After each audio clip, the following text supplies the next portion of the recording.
And let's break into this first question. Coming in on Twitter from Isaiah Aguilar on Twitter. I think I said that right.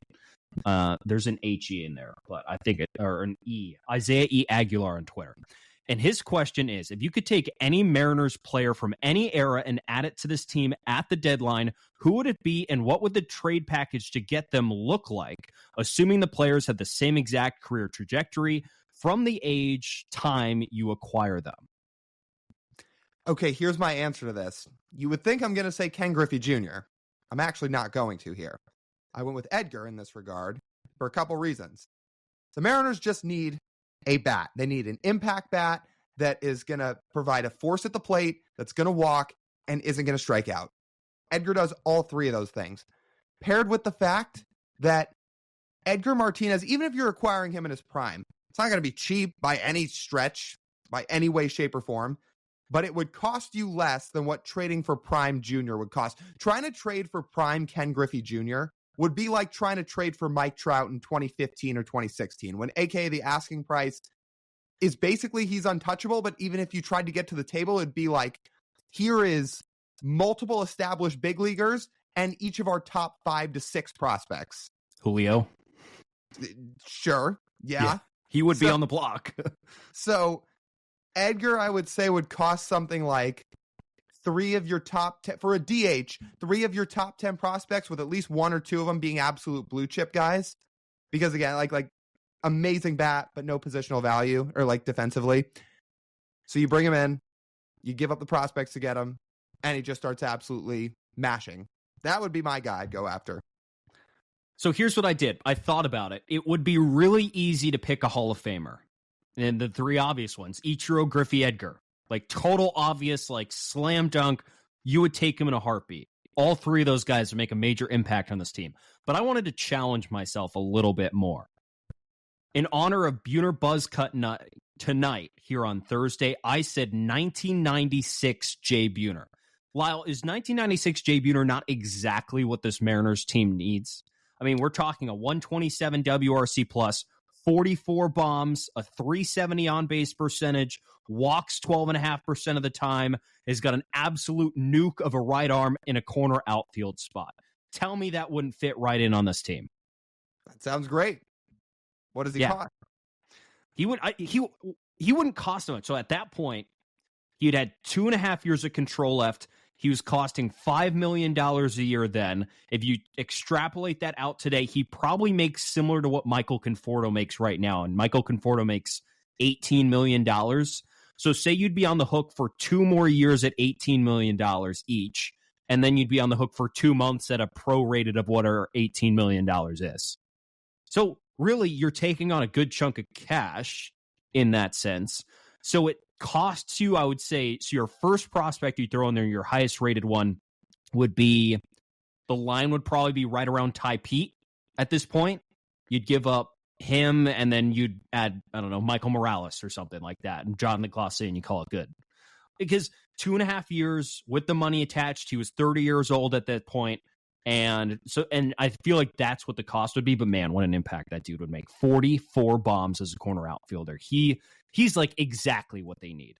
And I know it's as of back then, but he only struck out 24% of the time. I mean, we're talking, if we were to pick one player, one style of player that could just be inserted onto this team right now, and it would fit perfectly, a right-handed hitting that. Not Edgar? But that's too easy. He's a Hall of Famer, dude. Like, all right. Yes. But I wanted to challenge myself a little bit. Like, yes, I think any Mariner team of all time would take Edgar Martinez. I'm going to be honest. I think you still might be lowballing that trade package a little bit. So you're talking about a guy that's hit more than 4. Not only did he hit 44 home runs that year, he hit 40 the year before. Don't you think he cost a little bit more? But that's only, again, back then, everyone was doing it. Like, I'm telling you, 127 WRC plus. That's true. A very good hitter, but like an elite hitter, no. For his time, not that for that era, no. Fair. All right, so maybe that would be the trade package. Right. Maybe you might have to add a little bit more. So instead of Ty Pete, you have to climb up the ladder one more. But combine the money, combine the era-adjusted offense, like that's probably the package. All right. Maybe I was just, after watching this White Sox series and seeing this question, I thought to myself, well, how could this offense just take a miraculous miracle type step forward? It's like, well, can we add arguably the greatest DH to ever play the game? That'd be sick. Yeah, it's always a good solution. Uh-huh. Okay, we're going to go from talking Hall of Famers to talking farm system, because our second question, this comes from Shauna, who's at Cade Marlowe fan on Twitter. She says, if you could create a starting lineup for the Mariners using only players in the farm system, who would it be? Now, I built out both a starting 9 and a starting lineup. Which do you want first? Oh, you did a starting 9. I did both. I just went position by position. Okay. I'll do position by position then. So my catcher's Harry Ford.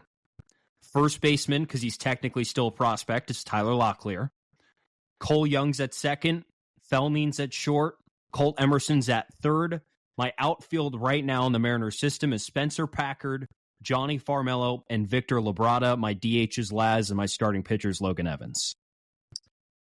I added a relief pitcher in there too, and I put Troy Taylor. But it's almost exactly the same on my list as what you have for yours. Here's the difference. I moved some guys around because they've talked about there's certain prospects in this organization that have the ability to eventually play other positions. So because so many of these guys are penciled in, I have Joel Joseph in left field because they said while he's a shortstop, he could eventually move to the outfield. And then I have Ty Pete in right field because same thing about him. They said while he is a shortstop, he could be a guy that's so athletic that he could learn to play the outfield at some point. So my left to right outfield's Joseph, Farmello, Ty Pete, and then the rest of it's the same. I have Laz at DH, infield, catcher Harry Ford, then first to third goes Locklear, Young, Felnin, Colt Emerson, Logan Evans starting, and then Troy Taylor as a reliever. It's a pretty good one. You want to hear my lineup? Sure. So Cole leads off. Harry bats second. Laz bats third. Locklear bats fourth. Emerson fifth. Packard sixth. Farmello seventh. Celestin eighth. And Labrada ninth. Ooh. That's, I don't know. I might switch some things up. First, I might have Colt Emerson hitting 2 rather than 5. But Harry Ford's a level, multiple levels ahead of Colt right now, mashing AA. Oh, are you taking levels into account with this? I figure we were just doing ceilings of guys. Oh, yeah. I built this off of current production right now today. I was thinking ceilings, and that's why I was going to say something like, honestly, like, ceilings, Felnin's in the middle of the lineup and not batting 8th. Oh, well, I was going to say Felnin leads off, and then you have Emerson hitting second, you have Harry Ford third, you have Farmello hitting 4th or 5th, or sorry, Laz would hit 4th, what am I saying? You have, like Cole Young hitting 5th, you have Farmello hitting 6th, something like that. Yeah. No, this is current today production and where they are. So that's why I think it makes a little bit more sense when you have like Labrada and Felnin down there at the bottom with Johnny, and Packard hits 6th because he's, in AA and he's been hitting really well. And then Colt, even though he's still in Modesto, he's hurt right now, is probably still good enough to be the 5th hitter. You have Laz and Locklear in the middle of the lineup, and then you have your 2 AA studs at the top who hit on base at an absurd amount. All right. Fair enough. What was I going to say? You just sparked a thought in my head when you were talking about Labrada. Well, maybe I'll come back to it. But no, sure, it's a good lineup, and it's every reason that you need to hear that this farm system is very, very loaded position player wise, with a lot of bats that are going to be coming through the system here soon, and there's guys to be excited about. Oh, I know what I was going to say. He's not on the farm segment this week, but since Spencer Packard's on your list, we should give the guy a shout out. He just got moved up to AAA, so shout out to him. Yeah, exactly. Even more reason he deserves, but as of right now, based on current production, deserves to be on that starting 9 because he's doing really well. Just to give you some perspective on this lineup, outside of Ty Pete, it contains all the Mariners' top 6 prospects. Or Pete's 7th. So outside of Ty Pete, who's 7th, it contains your top 6 prospects.